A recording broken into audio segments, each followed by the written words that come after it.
Hello students, कैसे हैं आप सब। आई होप आप सब अच्छे होंगे। आईसीटी वर्चुअल क्लासरूम में आप सबका स्वागत है।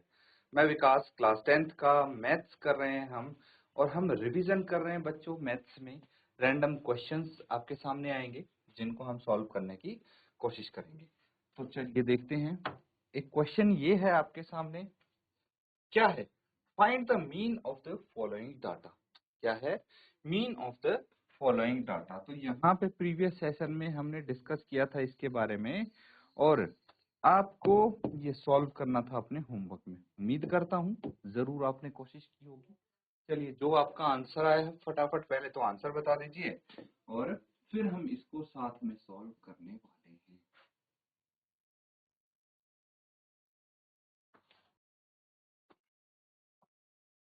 तो ठीक है बच्चों, यहाँ पे सबसे पहले क्लास इंटरवल और जो फ्रीक्वेंसी लिखी है वो कॉपी कर लेंगे। 15 से 20, 20 से 25, 35 से 45, ये 15 से 25, 25 से 35, और ये इस तरह से गिवन है। यानी यहाँ पे एक चीज मुझे पता लग गई है। क्या पता लग गई है? जो क्लास साइज है आपका, कितना है? 10 है क्लास साइज, है ना? ये चीज पता है। अब देखिए 85 तक जाता है ये। तो सबसे पहले लिखिए क्लास इंटरवल, ठीक है? CI भी बोल सकते हैं इसको, वर्ग अंतराल, ठीक है? हिंदी में वर्ग अंतराल बोलते हैं। 15 से 25, 25 से 35, 35 से 45,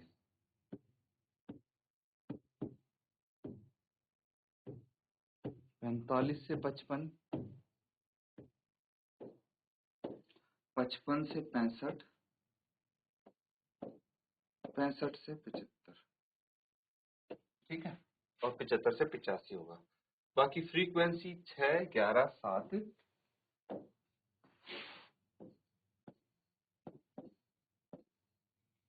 ये लिख लेंगे फ्रीक्वेंसी।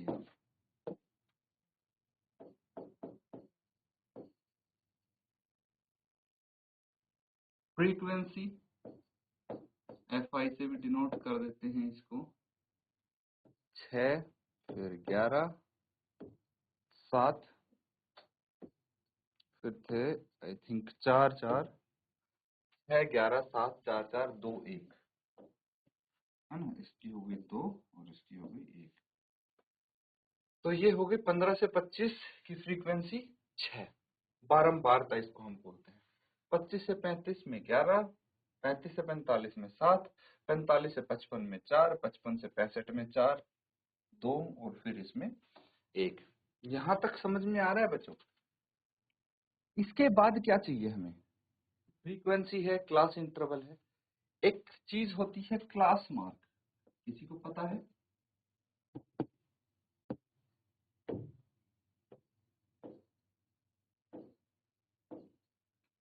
क्लास मार्क, इसको हम XI भी बोलते हैं।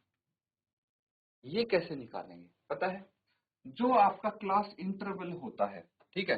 क्लास इंटरवल में एक तो होती है लोअर लिमिट, ये भी पता होगा। एक होती है हायर लिमिट या फिर अपर लिमिट। दोनों चीज पता है ना? अगर इसको 2 से भाग कर दें तो आपका क्लास मार्क आ जाएगा। क्या आ जाएगा? क्लास मार्क आ जाएगा। यानी लोअर लिमिट है 15, अपर लिमिट है 25, इसको 2 से डिवाइड करना है ऐड करके, यानी ये आ गया 40/2, 20 आ गया। बेसिकली इसके बीच का जो पॉइंट है वो हमें निकालना है, वही होता है क्लास मार्क। तो इस केस में आ गया 20। अब हमेशा देखिए 25 से 35 का मिड पॉइंट होगा 30, यानी 35 लोअर लिमिट है 25, अपर लिमिट है 35, 35 प्लस 25 60/2, 30। इस तरह से आप निकाल लेंगे क्लास मार्क, है ना? सबका आ जाएगा। अब तो कितना हो गया ये? 30, 40, 50, 60, 70 और ये 80, ठीक है? एक काम और करते हैं, इसका टोटल और निकाल लीजिए। टोटल फ्रीक्वेंसी कितनी है, क्या दिया है यहाँ पे क्वेश्चन में? क्वेश्चन में नहीं दिया है, तो हमें ऐड करनी पड़ेगी बच्चों फ्रीक्वेंसी, है ना। ऐड कर लेंगे इसको। 6 और 11 कितना हो गया? 11 और 6 17, 17 प्लस 7, 17 प्लस 7 हो गए 24, 24 प्लस 8, 24 प्लस 8 देखिए 4 ये 4 ये, तो कितने हो गए 32, 32 प्लस 2 34 और 1 35, तो ये 35 आ गया बच्चों। अब हमारे पास अब होता है डायरेक्ट मीन मेथड से अगर करेंगे तो क्या होता है, उसका formula sigma F I X I, है ना। मतलब हमें एफ आई और एक्स आई को मल्टीप्लाई करना है बेसिकली, ये हम कर सकते हैं, लेकिन हमें कैलकुलेशन भी तो देखनी है बच्चों। एफ आई इंटू एक्स आई करेंगे पहले, फिर उसके बाद सिग्मा एफ आई एक्स आई करेंगे, तो थोड़ा सा बड़ा हो सकता है कैलकुलेशन, तो हम इसको एक स्टेप और आगे लेके जाएंगे, है ना। डायरेक्ट मीन मेथड के बाद आता है आपका स्टेप डेविएशन मेथड। ट्राई कीजिए, स्टेप डेविएशन मेथड से आप कर पाते हैं या फिर भाई हमें दूसरा मेथड यूज करना पड़ेगा, है ना। तो चलिए इसको नोट कीजिए यहाँ तक और मुझे बताइए कि कौन से मेथड से आप इसको सॉल्व करने वाले हैं।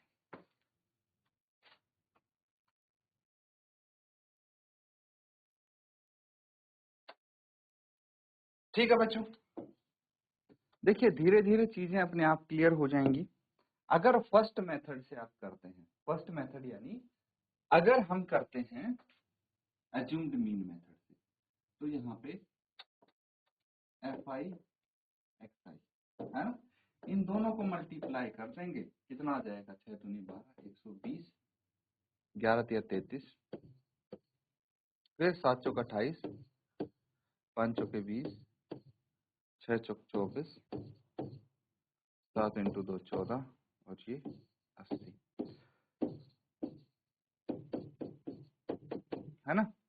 इन सबको ऐड करना पड़ेगा, तो इजी तो है लेकिन कैलकुलेशन थोड़ी हमारी बड़ी हो रही है। फिर मीन निकलेगा sigma F I X I by sigma F आई, है ना। एफ आई एक्स आई का ऐड कर देंगे और एफ आई का जो एडिशन है भाई डिवाइड करके इनका मीन निकल जाएगा, आपका आंसर हर केस में सेम आएगा। लेकिन बच्चों अगर हमें कैलकुलेशन थोड़ी ही और आसान चाहिए तो हम एक काम करते हैं, यहाँ पे अज्यूम्ड मीन मेथड ट्राई कर लेते हैं। इसमें से कोई भी एक क्लास मार्क को आप अज्यूम कर लीजिए, ये हो गया आपका अज्यूम्ड मीन, ठीक है। और इसके बाद आप निकाल लीजिए डी आई। डी आई क्या हो जाएगा बच्चों आपका? डी आई हो जाएगा एक्स आई माइनस ए, ठीक है। तो ये जो अज्यूम्ड मीन है ना,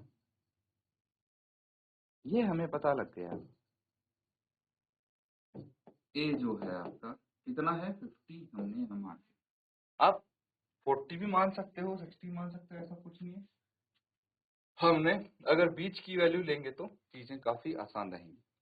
अब देखिए अगर हम D I is equal to X I minus A करते हैं तो क्या आ जाएगा? एक्स आई 20, 20 में से ए मतलब 50 माइनस कर दो, 20 माइनस 50, तो क्या आ जाएगा फर्स्ट केस में -30, फिर 30 माइनस 50 -20 -10 0, फिर 10 20 30। बताओ ये सही है कि नहीं? भाई मैंने ये फॉर्मूला लगाया है और डी आई हमने यहाँ पे निकाला है, ठीक है। अब एक काम और करना है, अगर हमें एज्यूम्ड मीन मेथड से ही सॉल्व करना है तो यहाँ पे आप क्या निकालेंगे? Sigma F I D I, है ना, ऐड कर देंगे और फिर आप इसका आंसर निकालेंगे sigma F I D I बटे सिग्मा एफ आई प्लस ए, है ना। इससे इसका मीन आ जाएगा, कोई दिक्कत नहीं है। लेकिन भाई जब यहाँ तक आ गए हैं हम, तो स्टेप डेविएशन मेथड की तरफ बढ़ेंगे तो क्या दिक्कत है बताइए मुझे। तो यहाँ पे स्टेप डेविएशन के लिए हमें चाहिए यू आई। यू आई क्या होता है? यू आई होता है डी आई बटे एच, एंड फिर आ जाएगा आपका एफ आई यू आई। ठीक है, ये चीजें हमें निकालनी पड़ेंगी इसके लिए। अब डी आई क्या है यहाँ पे, -30, एच कितना है 10 है ना, -30/10 क्या आ जाएगा आपका यू आई, इस केस में आ जाएगा। क्या होगा ये होगा, कट गया, -3 -2 -1 0 1 2 3। अब वैल्यूज देखिए आपके पास कितनी सिंपलर वैल्यूज आ गई कि नहीं आ गई। अब इसको मल्टीप्लाई करेंगे, एफ आई आपको क्या चाहिए, एफ आई यू आई है ना, तो एफ आई यू आई निकालिए, अब क्या आता है।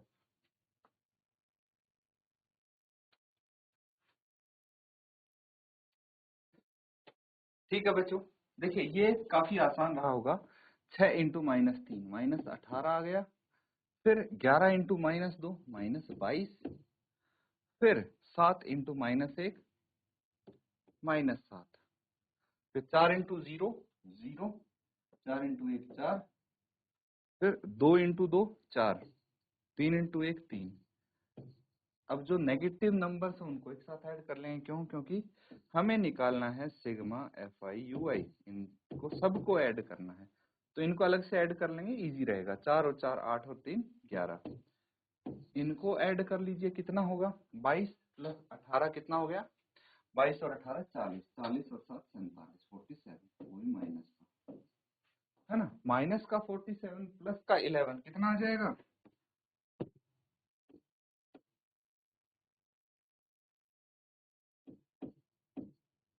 -47 प्लस 11, तो -36 आ गया। कितना आ गया, -36। इसको थोड़ली आप प्रॉपरली नोट कर लेंगे, तो हम अब क्या बचा है, अब सीधा फॉर्मूला आप अप्लाई करेंगे, आंसर आ जाएगा इसका।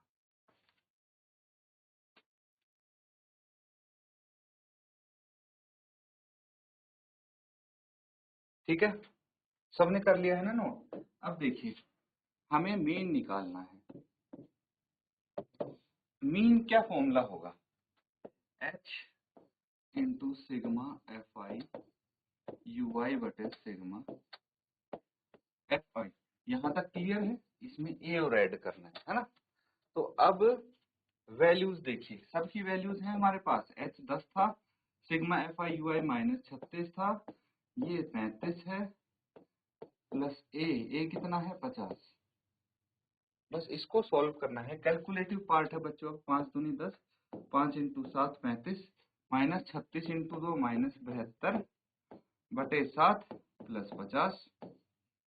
अब इसको अगर डिवाइड करेंगे आप, डेसिमल में चाहिए हमें, ठीक है, 72 को 7 से, तो 1 2 बच गया, 0 जा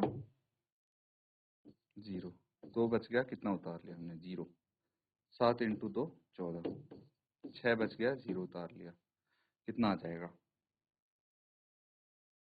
7 8 56, एंड सो ऑन चलता रहेगा, 2 डिजिट तक हम लिखते हैं। ठीक है, तो -10.28 प्लस 50। अब एक काम और करना है हमें, 50 में से 10.28 माइनस करना है, कितना आ जाएगा ये 10 -8 2, 9 -2 7, और ये 9 -0 9, और ये 4 -1 3। ठीक है, 4 -1 3, तो ये आ गया आपका मीन, कितना है 39.72। दिस इज योर मीन, यही निकालना था, नोट कर लेंगे बच्चों।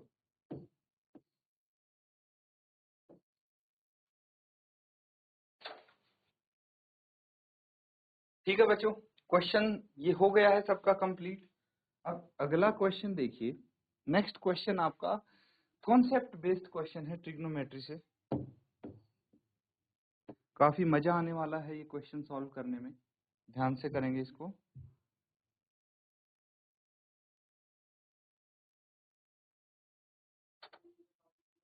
ठीक है, अब यहाँ पे देखिए, अगर फर्स्ट पार्ट की बात है,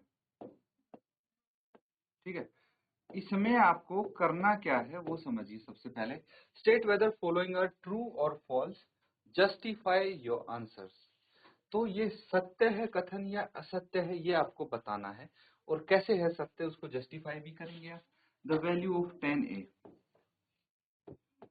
tan a की value is always less than 1 बोल रहे हैं ये, मतलब हमेशा 1 से कम होगी। क्या ये ट्रू है या फॉल्स है ये आपको बताना है, इन दोनों में से क्या चीज है। समझ गए। सिमिलरली बाकी के पार्ट्स भी हैं, सब हम करेंगे 1 बाय 1। तो चलिए थोड़ा इसमें सोच के देखिए कि क्या ये सही है या गलत।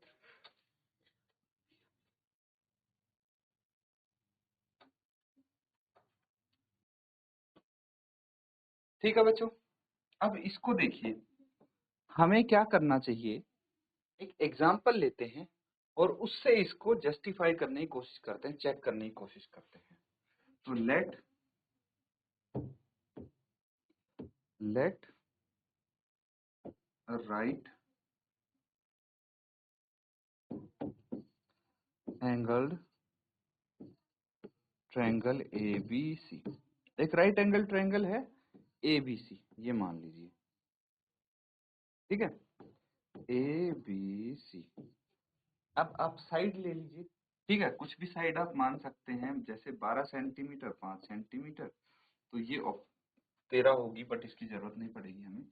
अब देखिए, अगर हम बोलते हैं कि ये थीटा है, ठीक है, ये थीटा है, बेसिकली एक काम करिए यहाँ पे ना, ऐसे कर लीजिए ABC, है ना। तो अब tan थीटा या फिर tan A किसके बराबर होगा, ये फॉर्मूला तो आपने सीखा है, पंडित बद्री प्रसाद हर हर बोल, सीखा है कि नहीं सीखा। तो अब tan थीटा किसके बराबर होगा, P/B, है ना। और यहाँ पे P क्या है, परपेंडिकुलर क्या है, देखिए थीटा ये है, तो ये परपेंडिकुलर होना चाहिए और ये बेस होना चाहिए आपके पास, है ना, ये है हाइपोटेन्यूज, यही होता है। अब परपेंडिकुलर यानी ये C लिखेंगे इसको, है BC, और बेस हो गया AB। तो tan A किसके बराबर आएगा, ये BC कितना है 12 सेंटीमीटर और ये है 5। तो अगर हम इसकी वैल्यू निकालने की कोशिश करें तो 12/5, है ना, 12/5, 5 दूनी 10, 2 बच गया, and so on 2 point something आएगा, 0 उतार लिया, 5 चौके 20, तो ये 2.4 एक से बड़ा है कि छोटा, एक से बड़ा है ऑब्वियसली। तो यहाँ पे आप लिख सकते हैं देयरफॉर नहीं, आप लिखेंगे but tan A is greater than 1, है ना। यहाँ पे तो tan A एक से बड़ा आ गया, ये तो बोल रहे हैं ऑलवेज लेस देन 1 है, तो ये क्या हो गया, फॉल्स हो गया। समझ में आया। नेक्स्ट है, चेक करिए इसको।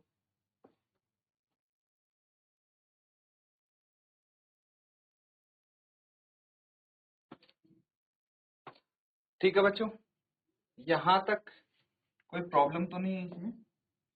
चलिए अब देखते हैं। देखिए ये सारे क्वेश्चन बहुत सिंपल हैं, इजीली आप कर पाएंगे, कॉन्सेप्ट बेस्ड क्वेश्चन है।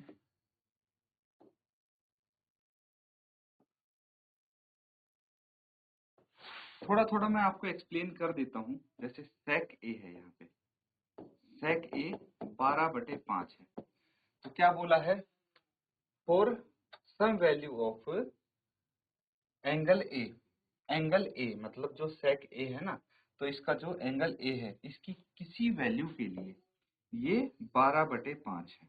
तो कहने का मतलब इसका ये है, अगर ये ABC है तो मुझे बताइए सबसे पहले कि जो सेक ए होता है वो किसके बराबर होता है। अगर इसको हम थीटा मान लेते, इसको एंगल मान लेते हैं ना, यही तो है ए, तो क्या होता है, पंडित बद्री प्रसाद हर हर बोल, सोना चांदी तोल, है ना। तो साइन कोस टेन होता है, और सेक किसके बराबर होता है, sec theta is equal to 1 by cos theta, है ना। यानी मैं बोल सकता हूं कि यहाँ पे सेक थीटा किसके बराबर होगा, h बटे B, because cos theta B बटे एच होता है। तो ये h बटे बी के बराबर होगा, यानी हम बोल सकते हैं 12/5। ये कहना सही होगा। तो अगर इस केस में देखें, ये हाइपोटेन्यूज हो गया, ये बेस हो गया, ये परपेंडिकुलर हो गया। तो अगर आपका हाइपोटेन्यूज 12 है, बेस 5 है, तो परपेंडिकुलर कितना होगा। इसको अगर पाइथागोरस थ्योरम की हेल्प से हम सॉल्व करें तो क्या आ जाएगा, 12 का स्क्वायर इज इक्वल टू 5 का स्क्वायर प्लस परपेंडिकुलर का स्क्वायर, है ना। कितना आ जाएगा ये, 144 minus 25 is equal to P square. तो पी कितना आ जाएगा, 145 में से 25 गए, 119 रूट, है ना। तो ये अप्रोक्स आपका कितना आ गया, अगर 121 का रूट कितना होता है 11, तो 11 के लगभग आ गया है ये। अब अगर इसकी आप तीसरी साइड देखेंगे, ये 11 है ना। 11 के, 12 के एंड 5 के, इनको जस्टिफाई करेंगे तो बिल्कुल ये जस्टिफाई हो रही है। तो इसीलिए आप बोल सकते हैं कि ये ट्रू है, इसकी वैल्यू, है ना। क्या है, इसके लिए ये ट्रू है। इसी तरह से आप बाकी के जब पार्ट्स देखेंगे इजीली आप कर पाएंगे। तो ये जो पार्ट्स हैं होमवर्क में आप इसको सॉल्व करेंगे और बताएंगे कि भाई ट्रू हैं या फॉल्स हैं, कौन से। जो भी आपका डाउट होगा बिल्कुल क्लियर किया जाएगा, लेकिन आपको पहले एक बार ट्राई करना पड़ेगा, क्योंकि वैसे भी ये रिवीजन चल रहा है ना। तो ये आपको आना चाहिए। तो ठीक है बच्चों, कुछ अगर फिर भी डाउट है हैंड रेज करिए, बिल्कुल यहाँ पे मैं सॉल्व करके बताऊंगा हर एक क्वेश्चन 1 बाय 1। तो इसको नोट डाउन कर लीजिए आप अभी। तो स्टूडेंट्स, आज का सेशन हम यहीं पे एंड करते हैं। जो होमवर्क है आपका उसी को कंप्लीट करके लाएं। Thank you and have a nice day.